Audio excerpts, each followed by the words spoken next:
Okay, so this is the second part of episode 1. We're just going to have a little bit of modification. So on my videos, our virtual environment is named different way, but it's okay. So let me just correct it the way it should be. So itama natin siya. So deactivate ko muna siya, no? Alright. And then clear natin. So I'm just going to close this one, yung Visual Studio Code natin.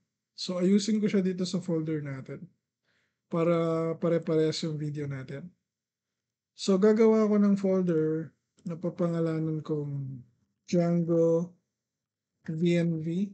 Ayan. Then ita-transfer ko lang siya sa loob actually.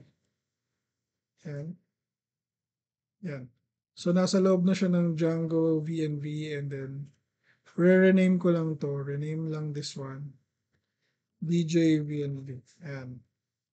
So, pag ganyan na yung ano natin, Django website, tas may Django VNV, tas merong DJ VNV, same lang din yan. So, inayos ko lang. Then, yun lang yung bubuksan natin once na mag-open tayo now.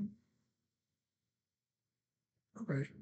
So, actually, ayan, nag-ano na siya, nag-automatic update na siya. So yun lang din naman yun. Ano?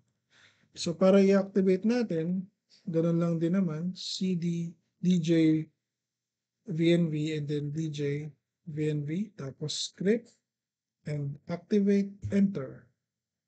So, clear screen lang natin, and then CD dot dot, CD dot dot.